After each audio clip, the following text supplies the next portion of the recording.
Hello, everybody, and welcome to the 254th edition.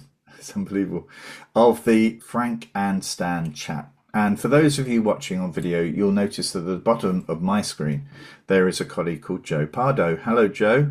Hey, Morning, Joe. Yeah. Now, Joe stepped forward when we had a gap. It's quite rare that we get a gap in our program, and somebody had to drop out. So I reached out, and Joe, we had a few people respond saying, "Yeah, I'll fill the gap," but Joe was the first. So, Joe, I think that was through prompting with somebody who'd been a guest here before. Yeah, a couple of people actually mentioned it, and I took my chances. I didn't expect to actually be here, so it's a real honor to. I've seen your previous guests and I've heard your shows before, so I feel like I'm on a famous, Oh, well, famous show. And I feel very honored, so thank you. thank you very much. But Definitely not famous. anyway, Joe, do you want to just explain who you are, what you do, sort of what gets you up in the morning apart from the children and what have you? Yeah, thanks. So I always answer this question by starting right at the start because I think when you work in education, there's usually a reason why you have chosen that profession.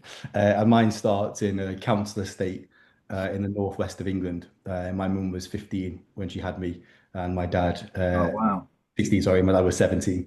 So whereabouts in the northwest was A that? town called Winsford.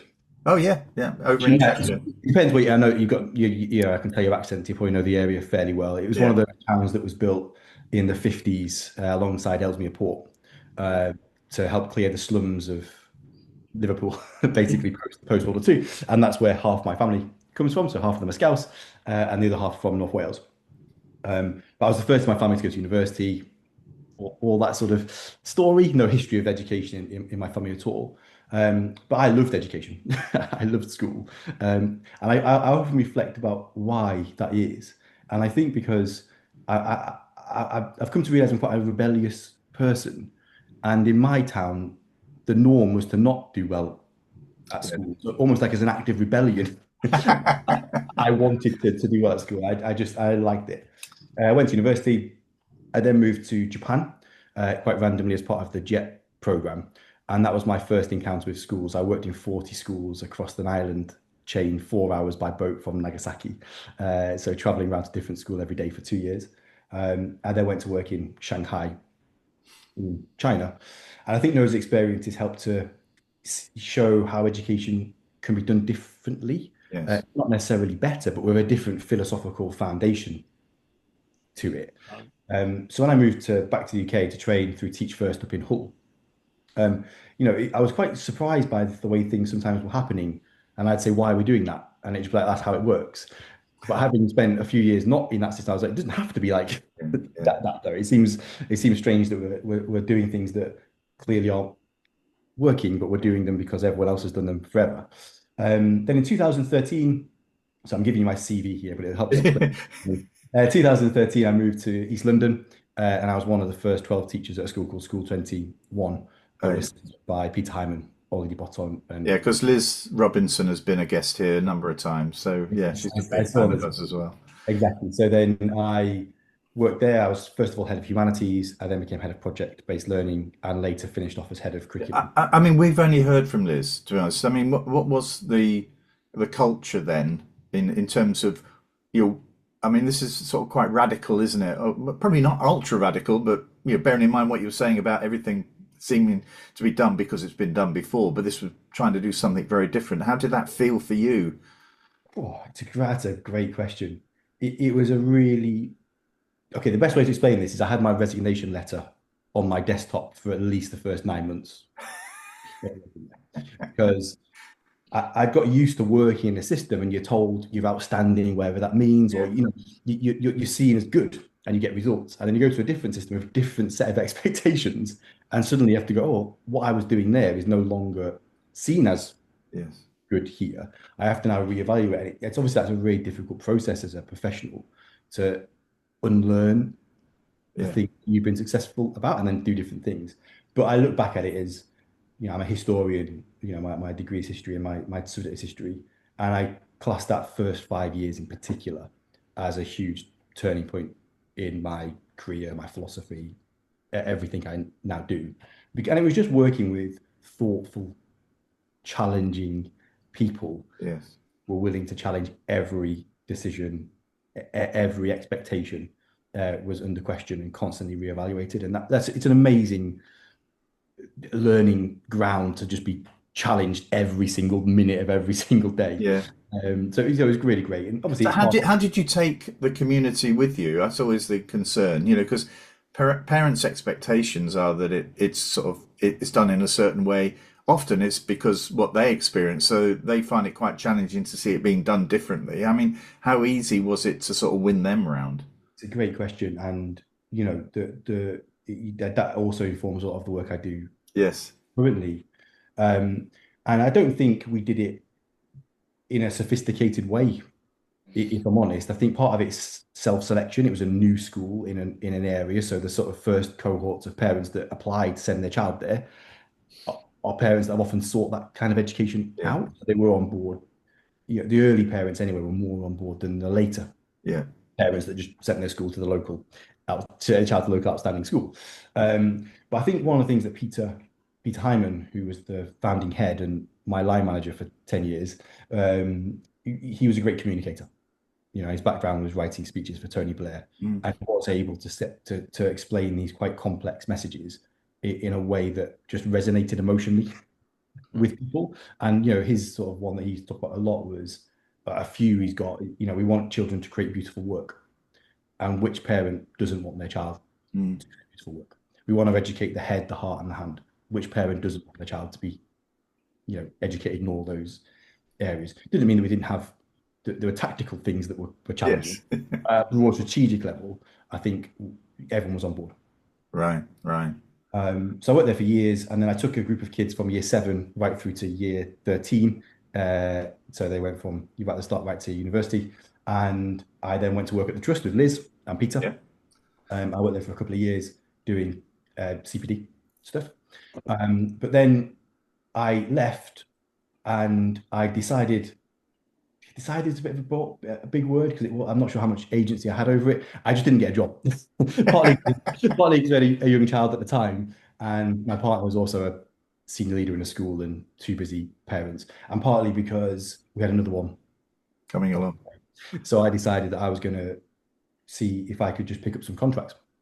And I decided to work with schools who were thinking about broadening their curriculum offer and connecting it more to their local community. That was the work I was basically doing in the school for years, and so that's what I've been doing since. But alongside that, I hope maybe I'll talk about it more later.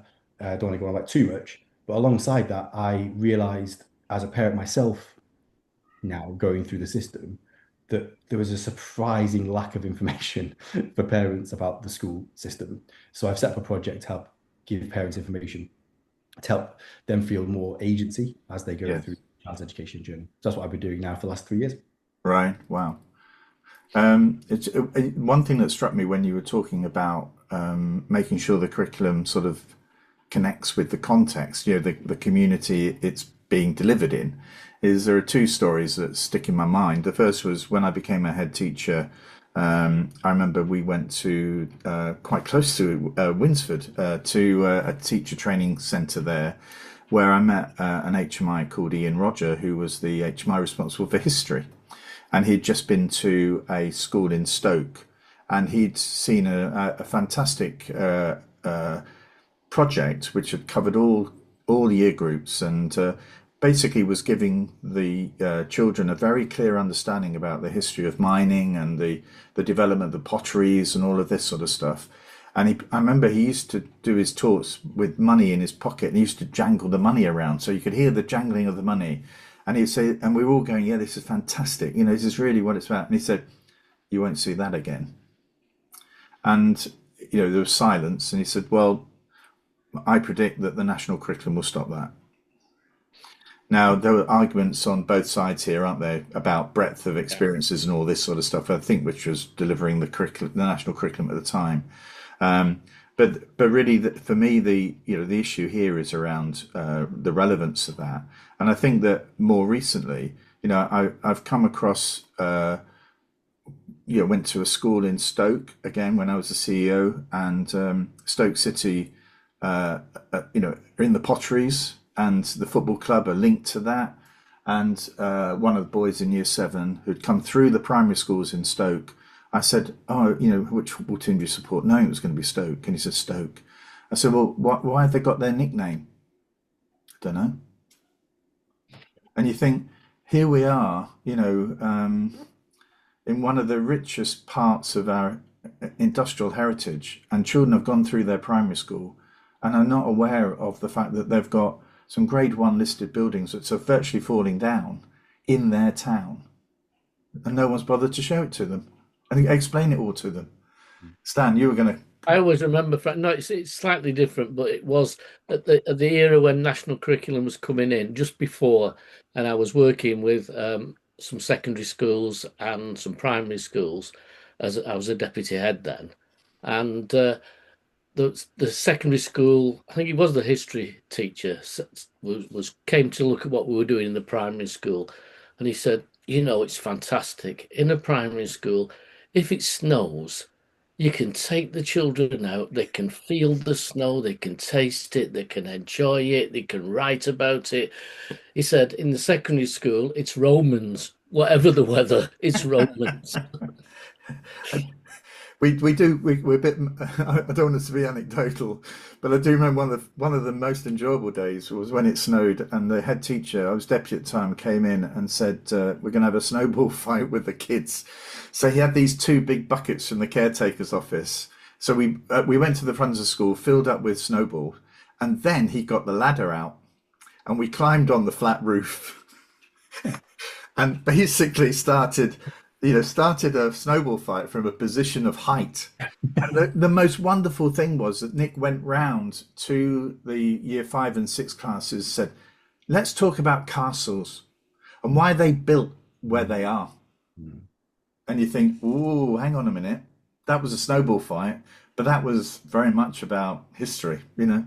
Anyway, yeah. One thing I like, 'cause I think, one of bit of my work is it seems to blow people's minds this when we start planning any project, and I sort of go, let's go and walk around town. And it's amazing how many teachers live 45 minutes away. They drive in, they park their car in the car park, they close they go to their classroom, shut the door, teach about Berlin for 5 hours, get back in their car, drive back to their town, and they've never actually have walked around the local. Well, that's a very good point, Joe. Yeah, Wow. well, I'd have to say at my interview for Wow. headship, I was asked what I knew about the local area because I was traveling maybe 15 miles. A But real my outsider. big silver bird brought me in. But because it was such a community, a fairly close community at the time, but that was a question. What do you know? And because I'd done work with industry where I was a deputy, I said, well, I came and had a drive round. I've noticed the paper mill. I've seen the church there. I've seen this. Those are all the kind of things I would want to work with. Unbeknown to me, that's exactly what the governors at the time were looking for, rather than, Yeah, these are massive assets, aren't they, to a school? And they're all different. Yeah, they're all different. And as such, the schools should be different. You know. and provided you're not just going to the local industry to say, can we have some money? Well, Can we engage with you? Can you talk about your processes yeah, to yeah, because yeah. they're all important. Hey, can I just move us on a bit? Uh, Joe, so just give a little sort of a little advert for your work now. So how do people get in touch with you if they're interested in this sort of work? Yeah, I suppose my LinkedIn is probably the place I work from mostly now, or I've got a website which is joepardoe.com. And like I say, it's two strands really. The first one is the curriculum work, and my argument is we don't need to do massive changes in the No. curriculum. There should be memorable moments built in throughout the curriculum journey which connect the learning to the local community. So it's not jettisoning everything; it's just that. Yeah. And then the parent work. That's more direct to parents, but I have been working with some schools and trusts actually to offer it to all their parent Right. community, Right. which is really exciting. So yeah, I'm really looking forward to pushing it on this year. But yeah, it'd be great to hear from other people if they're interested in the work. Brilliant. Okay. Fantastic. Right, Stan. We're on to what's caught our eye this week, and Joe's got a surprise for us in store. But we'll go to Stan first. Stan, what's caught your eye? Well, I've been away from things for a while, various things going on in my life. So it was only when I started sort of thinking about this, probably Sunday when I was in Anglesey and the weather was okay. Um, and I was looking at some of the latest news in Newsweek actually, and there was a little element about um, rise advisors and the distance that these, I think there are 65 of them now, aren't there? The distances they're travelling to schools. And I know when I worked for Ofsted, Ofsted didn't really consider distance an issue. You were just sent to whichever school came next on the list, I think. But if we believe, and I firmly do believe, that you need to understand the culture of a school, its situation, and how it works before you can help the school to get better, then this is ridiculous because some of these, I mean, the classic big one is 269 miles away, Mm. which, you know, that there is a case, someone cites a case where someone was over 100 miles but still went to visit the school on a regular basis and arrived early in the morning. But I must admit, with my business head on, I thought, well, what's the cost of that? Yeah, That sounds like somebody traveling by train, taxi, car, over 100 miles. That's a lot of money to throw in on top of the cost of the thing. But it's also about how do you know the school? And how do you know the school well enough to be able to give advice to say how it can get better? And linking on to what Joe's just said, do you know the community? Do you know the ambitions and the aspirations of the community before? I mean, it feels to me that we're not far away from superhead with this. We're on super advisor kind of thing that we can drop these advisors into any other situation and they'll be able to do it. And it just strikes me that, well, there are two things. There's a quote from David Carter, which I just loved because he said, I fail to see how you can build the confidence of the leaders and governors at a school that's being supported if you cannot get a glimpse of the culture and the daily typicality of how the school works. And I think that's a really, really important statement. But what galls me is I know in the Northwest, I know of definitely five commercial enterprises that provide school improvement successfully. As far as I'm aware, none of those have been approached by DFE to say, could you supply some experienced school improvement advisors to a school in Manchester if we needed one? And it just seems to me we're back to this selection of people, um, people who, well, it's usually the same people, until let's face it, coming through the system from the same schools with an ideology that's not always relevant in the school that they're going to be supporting. yeah. I just think it's doomed to failure because of what it is. You can't do school improvement on a Zoom meeting. And that's what it's boiling down to in some cases. It's a desktop exercise. Well, that's not that's not my concept of somebody called a rise advisor who's coming in to show massive school improvement over a short period of time. What I mean, Joe, have you got a view on that? I've got a question really. You know, you guys are way more experienced in this world than I am. And I'm excited. I'm interested to learn what you you think about everything. But I wonder if been an equation with community and low standards. It's almost like Yeah, if it's a community that is deprived. I use those words. You can't see me on the camera, but you know, I've got my yeah, air quotes on. Deprived, measured against middle class. Yeah. That if you then want to build out of that community, it's seen as actually reducing it, lowering aspirations. And I don't know if that's sort of informing a lot of this kind of. Well, what, go it's on, a sir. big, I can't say it's the big um, argument, isn't it? That if you want to say there are children that have deprived backgrounds that struggle, that need extra support, that might not make it, suddenly you are accepting lower standards. as opposed to admitting that there are places in the UK with severe poverty, severe disadvantage, and it's only natural that the children in those schools will not do as well without far, far more support because they haven't got it in the home, they haven't got it technology, they haven't got a history in the family of as you said, Joe, the first one to go to university. I presume you'll expect your children to go to university or the equivalent because that's how it happens. My parents didn't go to university. Well, I didn't. I went to college. Well, it's so funny where I've said this many times in this chat before. I can get you where I live. I can go and get a horde of social science people who've been to university, got 2 1s, first class honours degrees. Can't get a bloody plumber. I Mm, can't get. I can't get a decorator. And actually, it goes back to the head, hand, heart Yeah.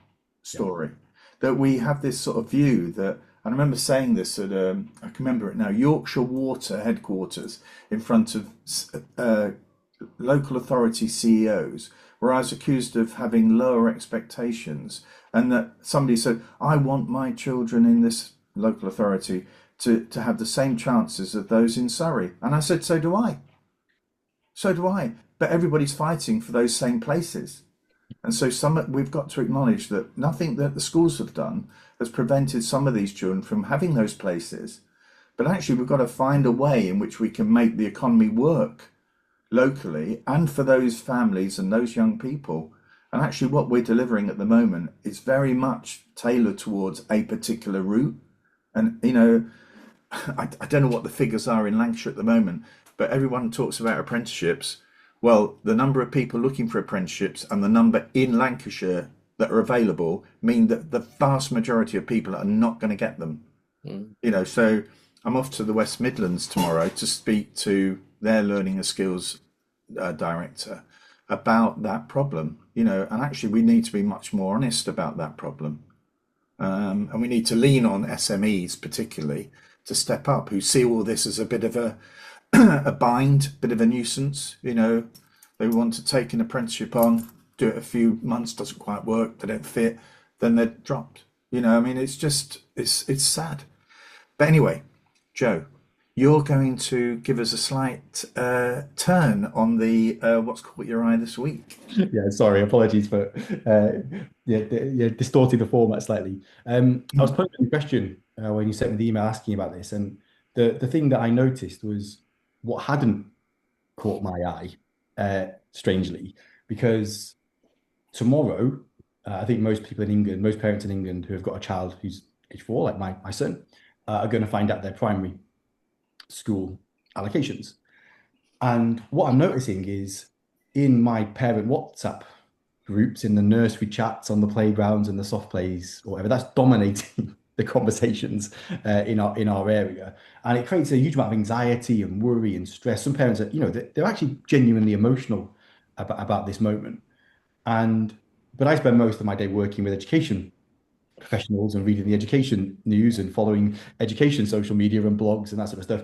And I was sort of struck by how there was hardly anything popping up on social media around primary school places being allocated and how parents might feel and how we can support them through this process and explain things to them in a way that makes this a bit less worrying, a bit less anxiety inducing. And I just noticed that gap, which I thought was Yeah, really interesting. And I sort of wanted to share that with you guys, really. yeah, yeah.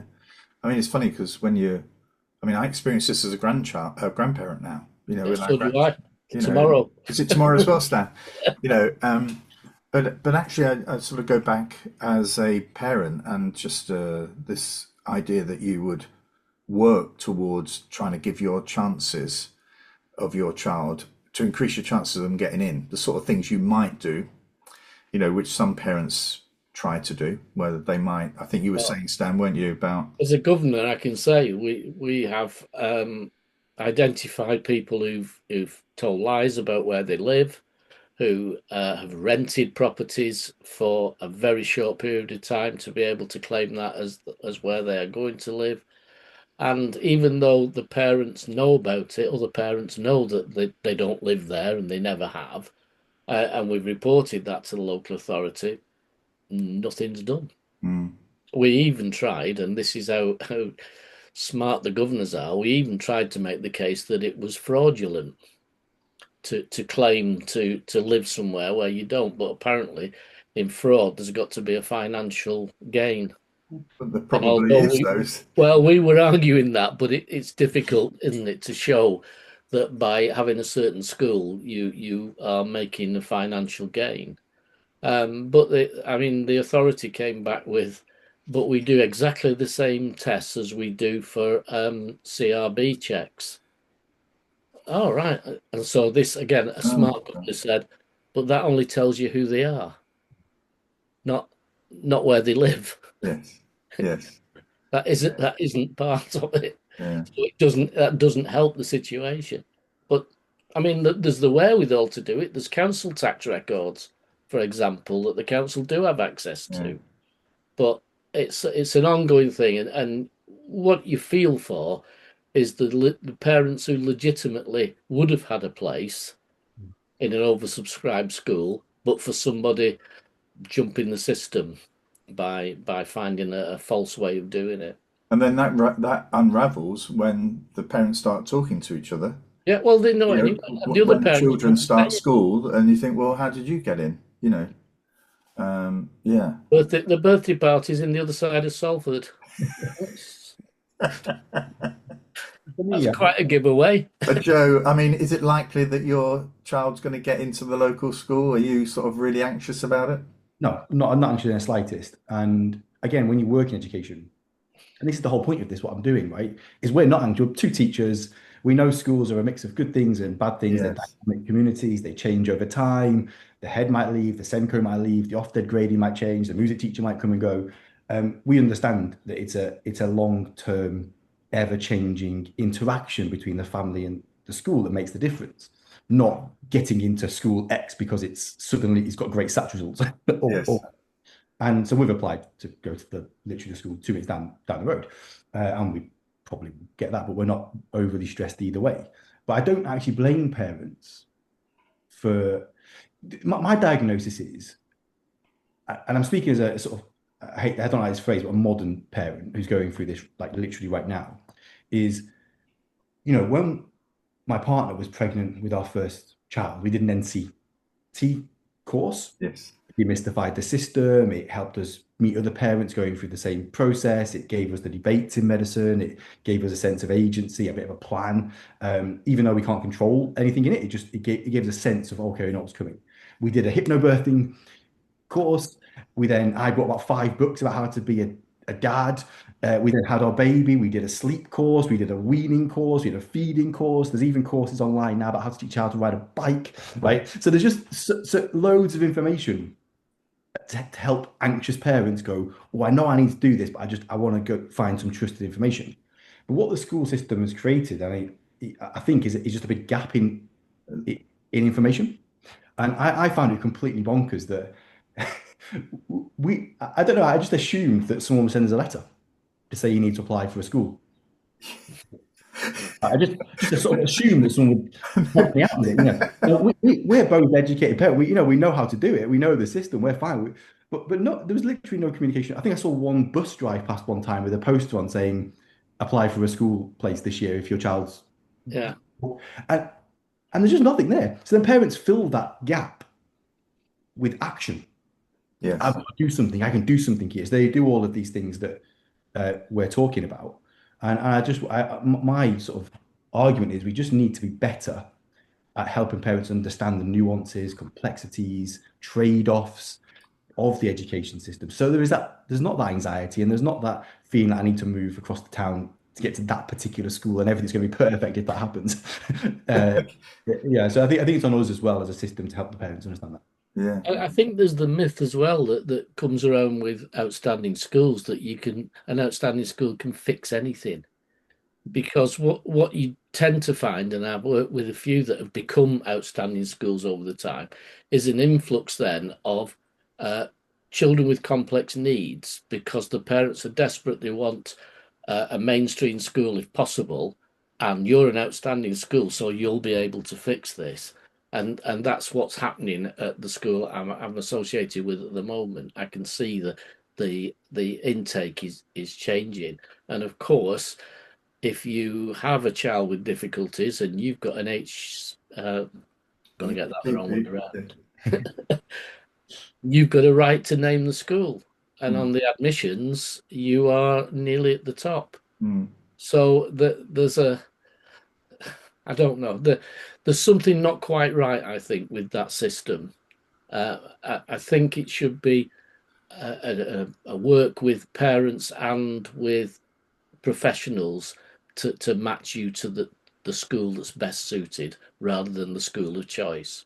Yeah, this is. I must move on to the last one, but all these things trigger memories for me. Remember, I was contacted during when RAC was an issue, or it still is an issue, and schools were having to close basically, or be rehoused. And a guy who'd done some research as part of a PhD contacted me to say that he'd looked at a number of large cities across the country where that decision about where as a parent, you have a choice, well, you have more choices or more influence, shall we say, in where the child goes. That in a number of cities, the taxi costs were absolutely astronomical. There were children being shipped across. Mm. I take the example of Liverpool, where there was a shortage of provision, but because of the shortage, everybody was wanting this sort of particular provision. So that meant that taxi costs were extraordinarily high. And actually, this was around, just trying to get behind how we could sort of influence and change that decision making so that it gave parents more information about more local provision that might not be highly rated, and this is where the Ofsted thing doesn't help at times, but probably better suited in the longer term for the child, which were much closer, which meant that the family could have a stronger connection with the school. If there was an issue, they could get in straight away. Children being shipped across Liverpool, it makes it virtually impossible for some families to actually get to the school. They can't actually see what that provision is like or build up a relationship with the school. So, if that research is right, then this is worthy of consideration in the white paper. If this leads to a more effective, efficient system, that probably will help everybody. That doesn't mean to say that some children will need specialist provision some distance away, but actually, I think there may have been some sort of, with a desire to help and to, enable people to get the provision they want, that has had a cost, both in terms of relationship with the school, but also in terms of the parents connecting with the provision. And you've also got the school's reputation locally, haven't you? That's another bit. Yeah. Because I'll go back to when I first started teaching in Eccles, and there's Earlham, which is probably about 3 miles away. And the children from the estate where I was would go to Earlham school, and the children in Earlham would come to Eccles because they didn't want to be in that school that they saw the issue with every day. Not that Earlham lot. Yeah. Yeah. Right. Let me just bring it to a close. I mean, what's caught my eye today was the announcement that Ofsted had appointed Matthew Purvis as the director to lead the development of a MAT inspection framework. Now, I've never met Matthew. I've got nothing against Matthew as a person, but I am, as you know, over the last few years, been working on the sort of reaction to the profession to the current inspection framework. And some of the stuff we're talking about here is impacting, I think, through Ofsted, indirectly, some of it directly. But actually, for me, Matthew was the regional director in the Southeast at the time of Ruth Perry's suicide. There were issues around what happened after that, also issues around how that has been received by the Perry family and others. And it's as if to say, and Matthew, I think, spent a couple of years as a director at AET, which has become Lift Schools since, and that's fine. But actually, I just feel as though here was an opportunity to do something slightly different, to reach out to the sector, to sort of appoint somebody who could lead that work, which I think is necessary. But again, we talked about schools being different. A SAT, a single academy trust, compared to a MAT with 60 schools in it. If you're looking at using the same inspection framework, good luck. It's like it's the same issue, Stan, as comparing your large secondary school with your two classroom primary school on the west coast of Cumbria. You're trying to get I that was to in work. That's Lancashire, very different. the one classroom school with like 38 children in it Yeah. was, as I used to it used to drive the data people mad, because quite often I'd have to set a target of 0 for the school because there were no children in Children it. in that year group. But if one came in, it might go up to 100% overnight. Or might stay at zero. Yeah. Yeah. I mean, so for me, it's really around just, this was an opportunity to be different and to actually just break that mold of jobs going to senior directors in Ofsted who actually, were around and involved at a time of great distress. So for me, it's a missed opportunity, and I'll continue to fight, what's happening in Ofsted, and I mean the word fight because at times it's personally very challenging. But anyway, I just feel as though it's a missed opportunity, and that's nothing against Matthew Purvis, who I've never met and I don't know, but it's just really the messaging of all this I think is very important at this time. Okay, Joe, what have you got in store today? Good question. So I am really talking to lots of parents at the moment, as you can imagine, Yeah, with the school places being allocated tomorrow.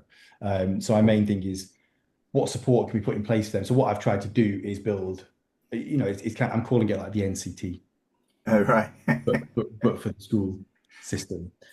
So the parents can join up as a network. I've got parents all over the country now who all have a child starting primary school in September, and the idea is that we can go through it together. We can ask questions. You've got me to sort of calm things down, provide that nuance Yes. about earlier. And I think just the point you made, just the end of the last topic was, I think something we don't, and it does link all together actually. It ties the conversation together. Is around, I think there's a misconception amongst people who are not in education, or maybe even people who are in education, actually, that there's an objective, scientific, right way to do, right? And if you're not doing it the right way, everything else is wrong. Yes.